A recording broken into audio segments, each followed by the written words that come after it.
Welcome to Equity Happens, Strategies of Successful Investors.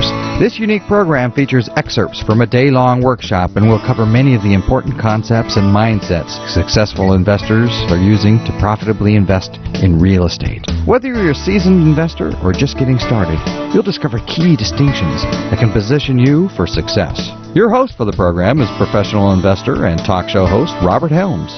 Robert is a highly successful landlord, investor, and developer. He teaches real estate appraisal and practices at the college level and serves on the board of directors for several companies. Co-founder of the Advisor Financial Alliance, a real estate investor development program, Robert mentors thousands of investors through seminars, mentoring clubs, and field trips. He's the co-author of the book Equity Happens, Building Lifelong Wealth with Real Estate, and the host of the Real Estate Guys radio program. Now, here's Robert to show you why real estate is a great investment vehicle.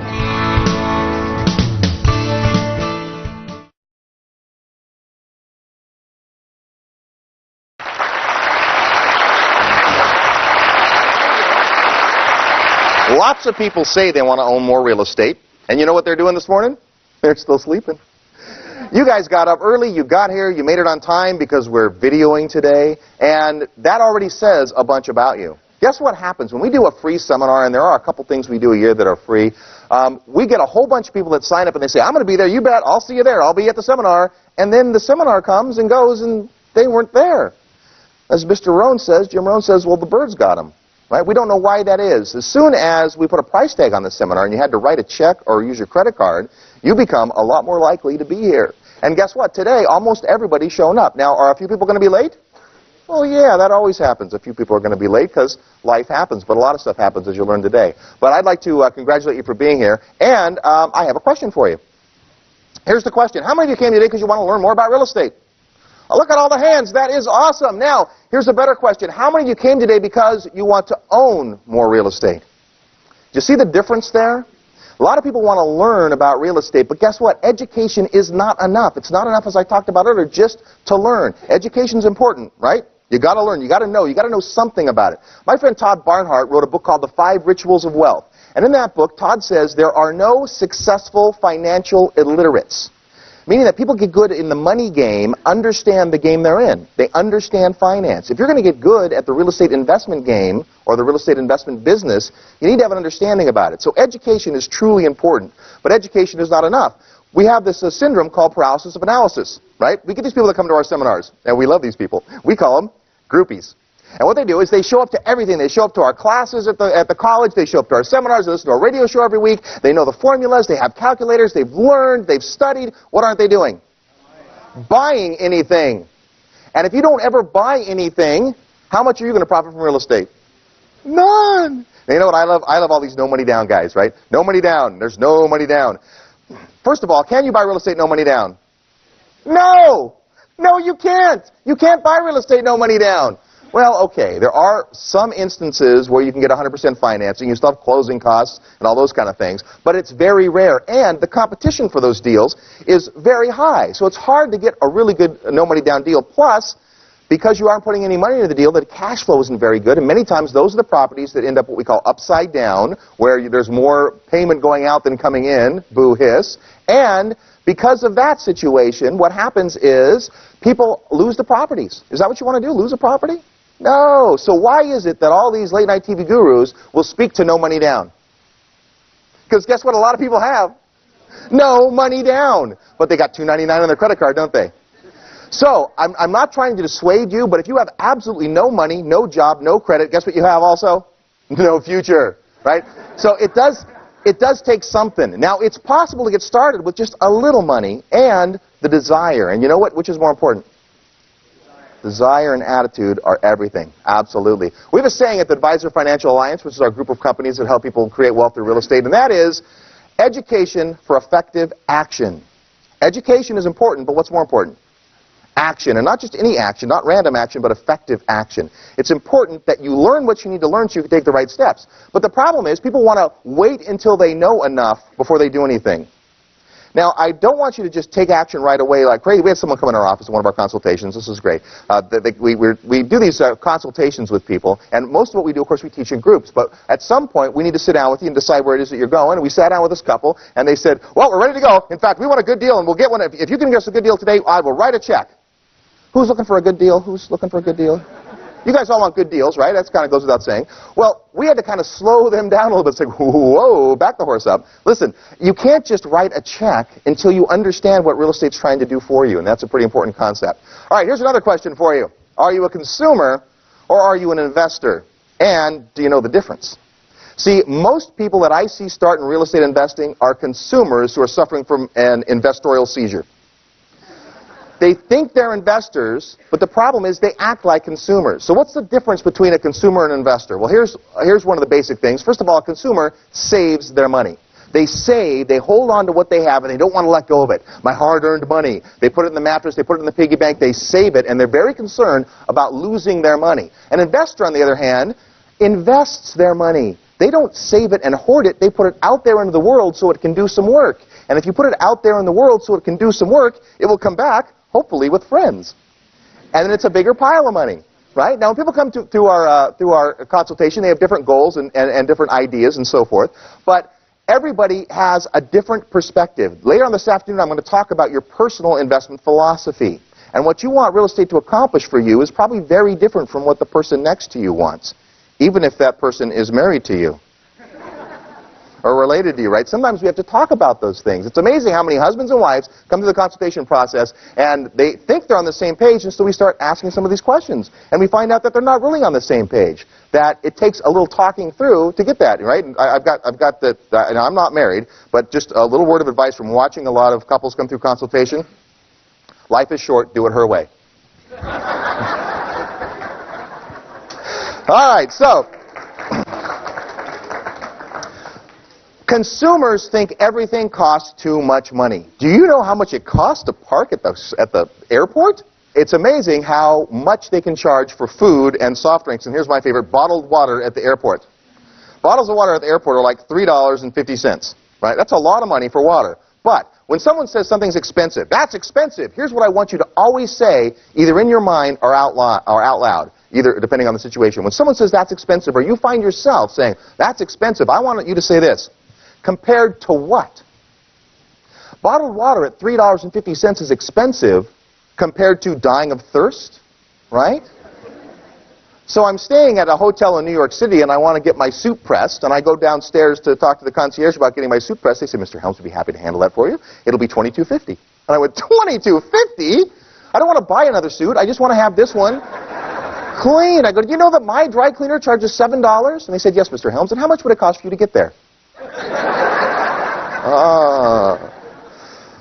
Today you're going to hear from one of the guys that is on our real estate show quite a bit, and also is our attorney, Jeff Lehrman. He's going to talk about how to form entities. And Russ Gray, who you'll meet today, and Charlie Kraftler and I went to see Jeff Lehrman at a seminar he was giving, and it was 10 minutes before it was time for him to start, and we pulled into the parking garage next door to the hotel, and Russ had driven that day, and he used to have this big old Suburban, right, this big old fancy car, because we like to carry around a lot of stuff, right, and he pulls into the thing, and the guy wants $35 to park the car for an hour and a half. And we're like, $35? And all of a sudden, we all break into consumer mindset, right? Well, I know, we'll go around the street, we'll see if we can find a parking space, or maybe we can find a cheaper garage. And I'm going, you guys, the seminar starts in 10 minutes. Which is more important, us saving $5 or $10 in parking, or us being there before Jeff's seminar starts, getting a chance to say hello, meeting some of the people, and being relaxed in our seats when it starts? So, $35 was expensive, but compared to what? Consumers focus on the price. And what consumers do with their money, by the way, is they buy depreciating liabilities, things that go down in value over time, like big screen TVs and jet skis and those kind of things that seem fun but add no value to your life. What do investors spend their money on? Assets, appreciating assets. We hope things that go up in value. So it's a difference. Now, if you get involved with our Foundations program, which is how you get in our mentoring clubs, you'll get to understand very clearly the difference between consumer and investor mentality. But I just wanted to touch on that a little bit. So let's talk about real estate. We're kind of positive about real estate. I don't know where you're at. Some of you already own income property. In fact, if you already own a property other than the house you live in, raise your hand. Look at all the people that are already profiting from real estate. Give them a hand. That's great. Now, how many of you own the home you live in but no other property? All right, you're building the American dream, and that's a great way. In the Bay Area here, where you guys are at, what happens? Properties go up quite a bit. We see people come to the consultation. Guess where the majority of their net worth and wealth is? In their house. And they think it's what we call hard-earned equity. What is equity? I'll give you the definition a little bit, but equity is the difference between what the property is worth and what you owe on it. So it's the part that is yours, right? And people think, I got my hard-earned equity. In fact, we did a flyer once for a seminar saying, come put your hard-earned equity to work. How hard did you work to earn your equity? You lived in the house. That's all you did. You lived in the house, and the house would have been value. And in the Bay Area, that happens, right? Not everywhere. Houses don't always go up in value, do they? Okay, but here's what real estate can provide. Real estate can provide long-term profit, right? Mark Twain said, don't wait to buy real estate and wait. Time is your friend. In fact, time will heal almost any wounds when it comes to real estate. If you've made a mistake, if something didn't turn out right, there's a good chance that if you wait long enough, it'll take care of itself. And it's a great long-term investment. My dad, we call him the godfather of real estate. He's forgotten more about real estate than most of us will know. You'll get to meet Bob later on today. But Bob has lots of properties. He has this one property I'd like to talk about. It's in downtown San Jose. And Bob's reached a point in his life where he can have a property like this. This property is a 104-year-old Victorian. Now, I like Victorians. I think they're kind of neat. What's the problem with Victorians? Maintenance, a little expensive to maintain. But you know what? If you're Bob, you can afford it. So you have a nice property. And he's got this property, and every month it has positive cash flow of about $4,000. Meaning after he pays the mortgages and the insurance and the expenses and the taxes and all that stuff, he has $4,000 left at the end of the month. So every month, $4,000, $4,000, $4,000, $4,000. My sister and I and my dad go to Hawaii, and Dad is Mr. $100 bill. Right? He's like paying for all kinds of dinners and stuff. We're like, dude, what's with the cash? He goes, well, you know, the rent. The rent. You know, he's got all this money coming in. So my question to you is, how many of those properties would you like to have? 5? 10? Would you be happy with 20? 100, someone says? Here's my favorite answer. All of them. Right? Because at a certain point, you want to have property that is generating cash, whether you're doing anything about it or not. So there are long-term profits to be made in real estate. That's a great story. Now, is that the best way to optimize that property of Bob's? Probably not. Russ Gray is going to talk about optimization later on, and I'm going to give you an example of another one of Bob's properties that maybe isn't such a happy story. You'll think it's a happy story when I first tell it, but when I dissect it a little bit, you'll see where it can go with that. But the whole concept behind the buy and hold strategy is that over time, rents go up, you pay down the loan, and the property becomes more valuable. Is that a valid strategy in real estate? Absolutely. Here's the problem with that. It's slow and boring. And many of you don't want to be bored, right? So instead, we look at short-term profits. Can real estate generate short-term profits? Sure, lots of ways. So what we do in our foundations program and our mentoring clubs is we do case studies of properties. So wouldn't it be interesting to see what someone paid for a property, look at the pictures of what it looked like before, then look at what they spent to put into the property and pictures of it during construction, and then once it's done, what they sold it for. Would that be good information? Yeah, you get to see. Now, we have some people who do those kinds of projects, and they'll share the information with the group in mentoring club. It's one of the most powerful things we do is get like-minded investors together. But you can make short-term profits in real estate. Now, what else can you do? You can hedge against inflation because automatically real estate goes up kind of with the economy as rents go up and everything else. So it's good protection. See, inflation is going to work. The question is it going to work for you or against you? As values go up and as the dollar becomes weaker and so forth, as it costs more and more money, $3.50 to buy a bottle of water, the question is, are you a victim of inflation or are you a beneficiary of inflation? Which would you rather be? I think you'd want to benefit from it. We'll show you how to do that. Okay, also, there's some tax advantages. You know there's some distinct tax advantages. Today we have Dan Kennedy, who's a CPA, who's going to talk about some of the tax techniques and advantages for investment real estate that don't apply to your residence, but do to investment property that you have. And then Michael Yes, who's an attorney and a specialist in 1031 exchanges, is going to show you what I think is the second best tax tool there is in real estate, and that's the power of the 1031 exchange. If you don't know what that is yet, well, you're in the right place. You're going to learn all about it today. But there are some distinct tax advantages to investing in real estate. Also, a great thing about real estate is it can provide an ongoing asset. When you buy income property, you buy two things. Guess what those two things are? Income and property. That's what you buy, income and property. And a stream of income that continues and hopefully gets larger doesn't necessarily change the underlying asset. So you can have a property for years, right, that provides $4,000 a month positive cash flow, and then you can leave it to your kids. Or not, right? You get to decide, but it's an asset that will go on for future generations. Let's talk about owning your own home. I think owning your own home is the American dream, right? And when you own your own home, there's a lot of reasons to own your own home other than the money. One of the reasons to own your own home is you get to decide when to move and what colors to paint the walls. You get to decide how big your pet is and how many pets you have. No one tells you when to move or what to do or any of that kind of stuff. You're the one who gets to decide. That's a great reason. And you can raise your kids there and all that kind of stuff. And owning a home is awesome. In fact, it's a lot better than renting. But here's what we know. There will always be people that have to rent. Is that true? Eventually, I hope they become homeowners. But in the meantime, guess what they do? Pay my mortgages.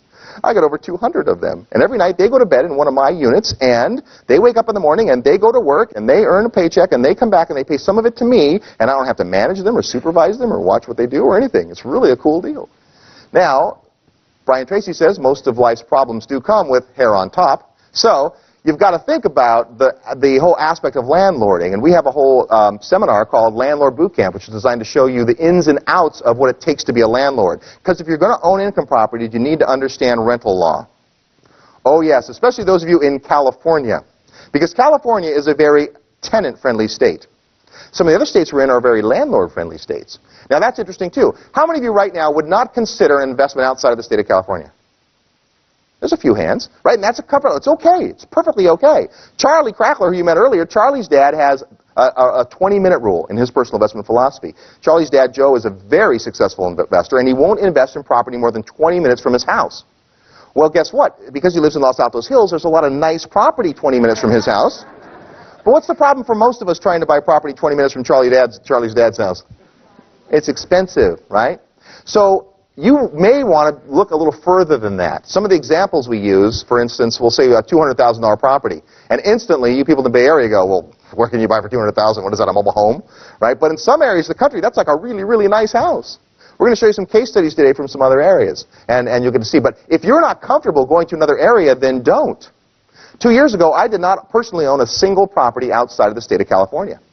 Today, without selling hardly any of my California property, I own far more property outside of the state of California than in, because my philosophy is this: live where you want to live and invest where the numbers make sense. Live where you want to live and invest where the numbers make sense.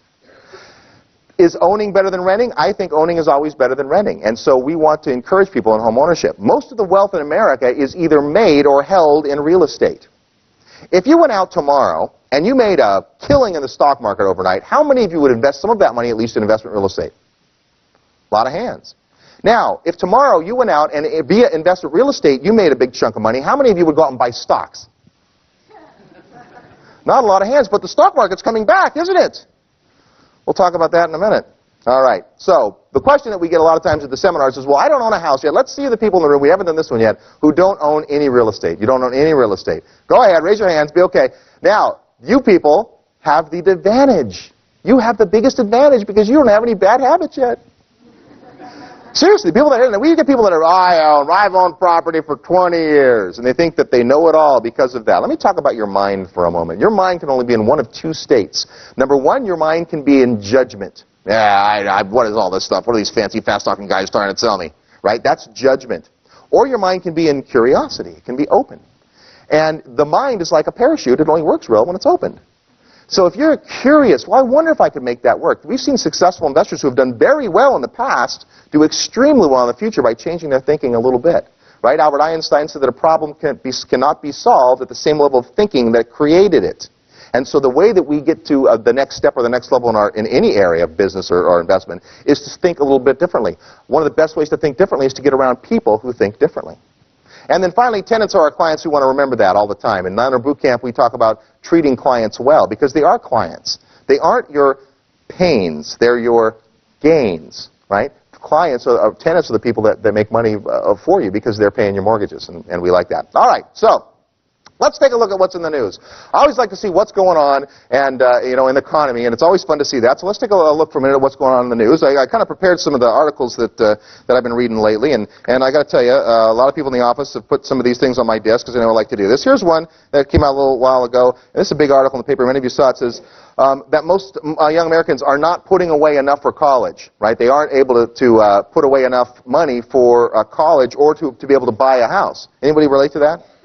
Here in the Bay Area especially, it's so expensive to live. One of the problems in buying a property is saving up the down payment. Would you agree?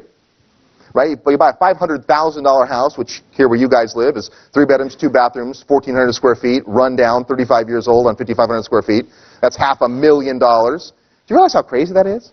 Right? We go to other places in the country, and they just can't believe the prices that people pay here. But those are the kind of properties. So it's hard to save. If you had to save 10% down, $50,000 is tough to come up with. Well, you know what we found in going to other areas? Let's say you go to an area where the average purchase price is $200,000.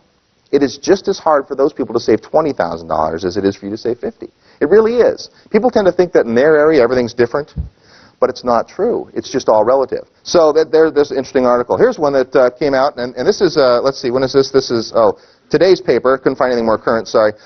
Jobs report, Intel forecast sends stocks lower. Stocks are down again. The stock market is very interesting. We like to beat up the stock market because it's so easy. I'm fortunate, personally, I do have a small fortune in the stock market because I used to have a big fortune in the stock market.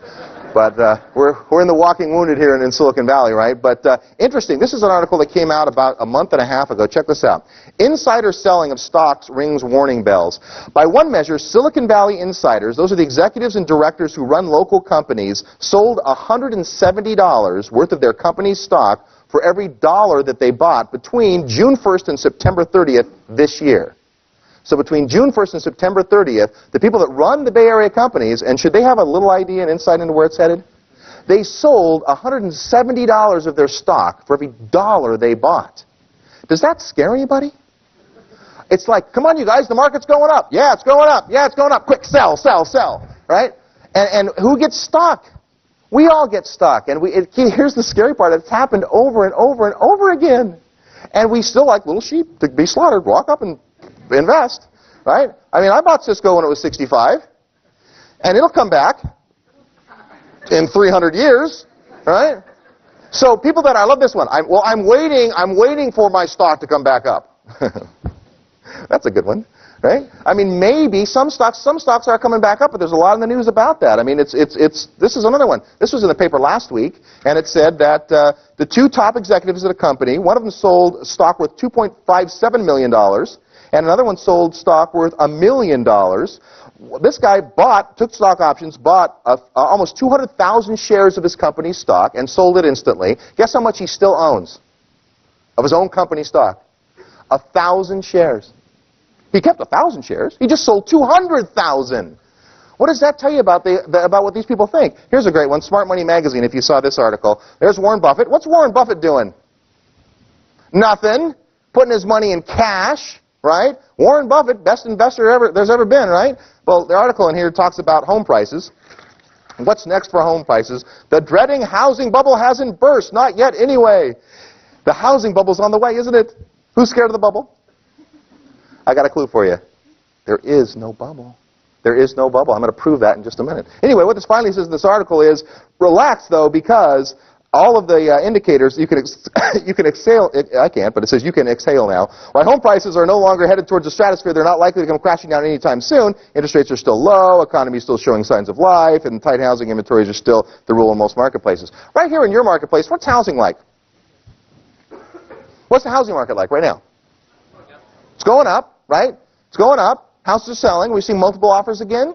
Multiple offers on property, yeah, absolutely. So it's pretty good. We've got, stuff that's going on. It's not a crazy, crazy seller's market where you can put your house in the market and sell it in 10 minutes, which, by the way, is never a good market, even when you're a seller. You think it is, right? Anybody sold a house in one of those markets? Remember those? You put, they're putting the sign out, and then they have to go back to the truck and put the sold sign on, right? Because that's how fast, multiple offers and all that. The problem with that is even though you might get a higher price for your house, in about a year or 2 years, you'll have a new title, and it will be defendant. Because you sold a house and they waived their inspection contingencies and they waived their appraisal and all the stuff they do in a hot market, and that comes back to haunt a lot of people, so be careful about that. Well, here's another topic in the news. A lot of little stealing. We've heard about the mutual fund scandal, right? SEC says mutual fund scandal is growing. We've got mutual fund firms have reason to fear injection. It's okay, you don't need to see all these. There's just dozens of them. Mutual fund mess casts cloud over investors. Here's one. Morgan to pay $50 million in their fund scandal. And prior to the mutual fund scandal, what was the scandal that we had? Remember the accounting scandal? Remember that one? Right? People were worried about irregularities in accounting. Do Americans have the confidence in companies they once did? No, they don't. And nobody cares more about your future than who? Than you. And so what in the past we've been able to do is just hand over our retirement accounts and our investment portfolios to somebody. We can't do that anymore. We need to be in charge.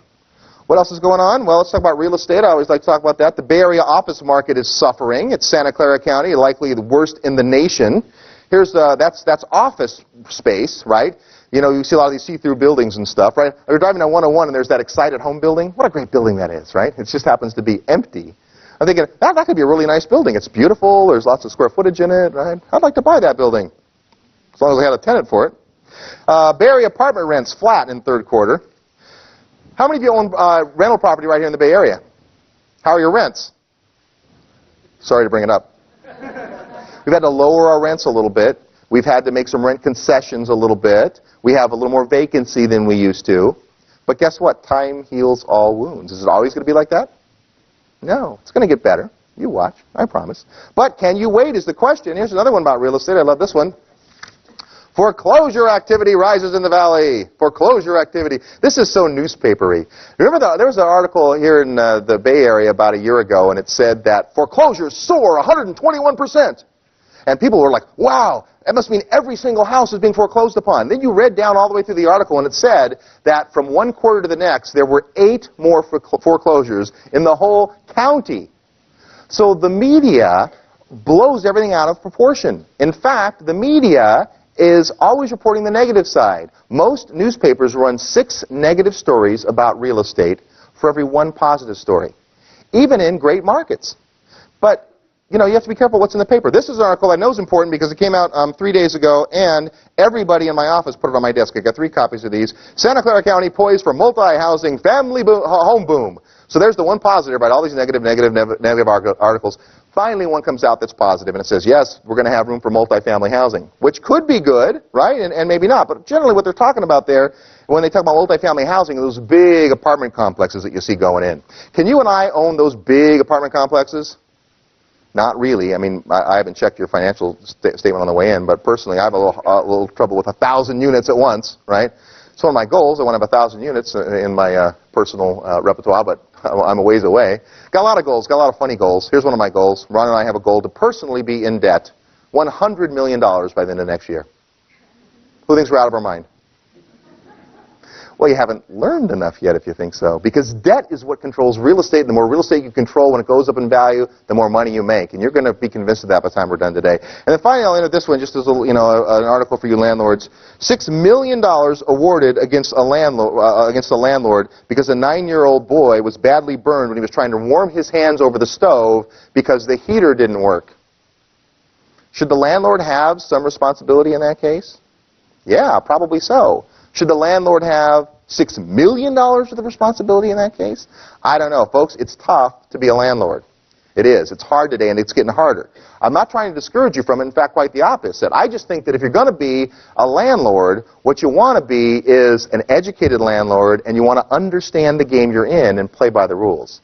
At Landlord Boot Camp, we teach people how to be ethical landlords, because you know what? It's easier. It's easier to do the right thing most of the time and to run property like it's supposed to. Much easier way to go. All right, so I like to see what's going on in the news. Especially like this one. Lots of stuff, right? We always want to be going and understanding what's in the news, but understand that newspapers have an agenda. When you see a headline that says, foreclosures up 121%, why did they put that headline in the newspaper? Because they want to sell newspapers. Do they care about how many houses are foreclosing on? They don't care. They want to sell you newspapers. When you're walking by and you see the stands, you go, oh, I want to buy that one. That's what their job is, and they do that through alarming you. You need to be careful about what you read. Now, you can believe everything you hear on the radio. That's all good. But you got to be careful about what you read. All right, so let's talk about real estate. How does it compare to other things? We look at all the other things that you could invest your money in, stocks and mutual funds and bonds, and we've kind of spent a little time on that. But you want to look at a couple of instances. Robert Kiyosaki in Rich Dad, Poor Dad. Who's read Rich Dad, Poor Dad? Great. Look at all the hands. I love that. It's like 80% of the people have read that book. Do you think 80% of people in America have read that book? Or do you think the kind of people who read that book and have their thinking changed come to seminars like this? Pretty cool.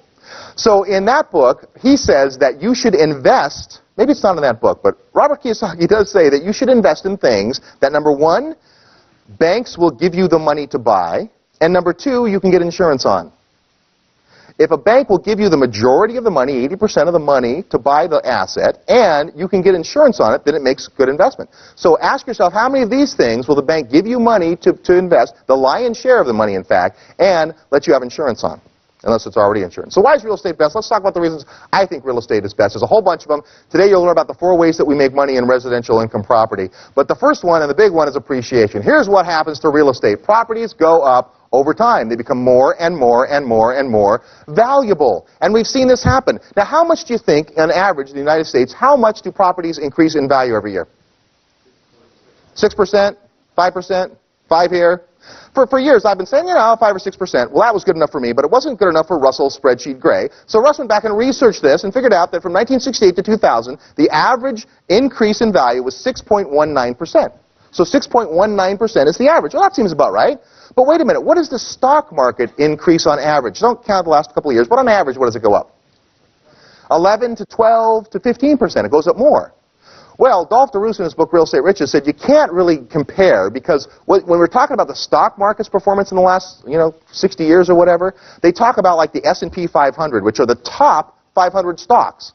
If we gauged real estate by the top 500 properties, how's it going to do?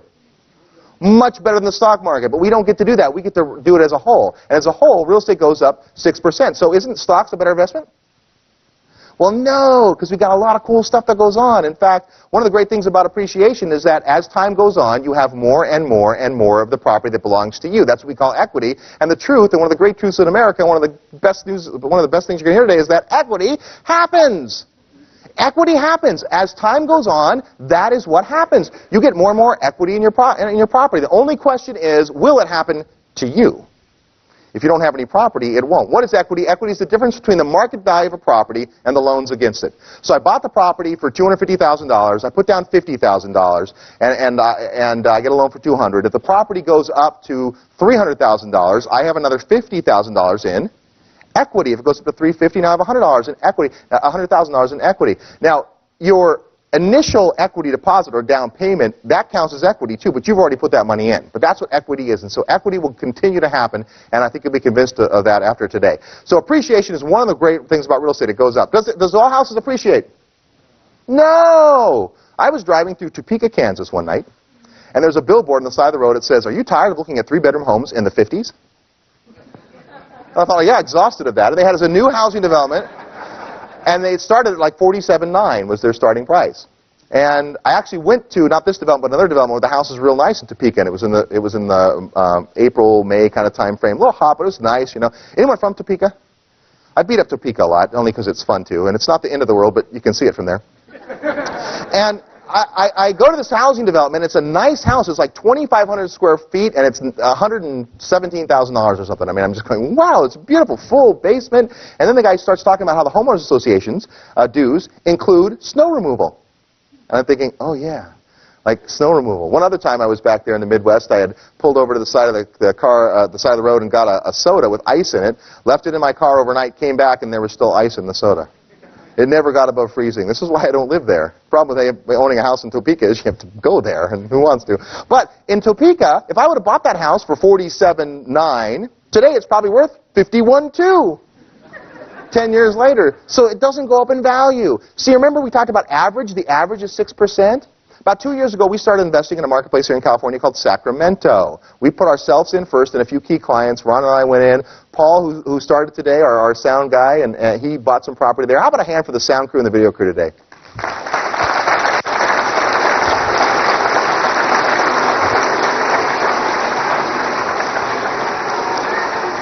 All right, well, they're not that good, but they're talented. Anyway, Paul's done sound for our seminars for a couple of times. We did this seminar, and he came and said, well, what about me? Like, could I put some property in? So Paul, who you saw standing on stage in the warm-up this morning, how many of you would rent to Paul? Not too many hands. Sorry, Paul. The question is, how many of you would Paul rent to? See, Paul owns property. We talked about earlier, should you own an investment property or a house you live in? Paul is a renter here, and he owns property in Sacramento. that property's gone up in value quite a bit. If I have time today, I'll tell you that story because it's a fun story. But property goes up in value, and Sacramento went up really well. We put clients in, many of the people in the room actually are either from Sacramento or bought property there, and those are the ones that you can tell are smiling, because last year, Sacramento was the #1 appreciating marketplace in America. Is it good to invest in the #1 appreciating marketplace in America? Yeah, are you always going to be able to do that? Now here's a question for you. Do you think that we went up and put a bunch of people into Sacramento property and then by some coincidence it went up in value? Or do you think that my company spends its time researching areas that are going to go up way above average? I don't know. You decide. See, here's the thing about average. Average means half the markets are better and half the markets are below. Do you know that more than half? Let's do this. Here's averages for you. Right now, half the people in this room are below average intelligence. For this room, right, half of you are below average intelligence for the room. Is that true? That's a statistic for you. Look at averages, and they're only averages. Appreciation, though, the way that we do better than the 6% is we do a little research and a little study and a little due diligence, and we find markets that we expect will have better appreciation.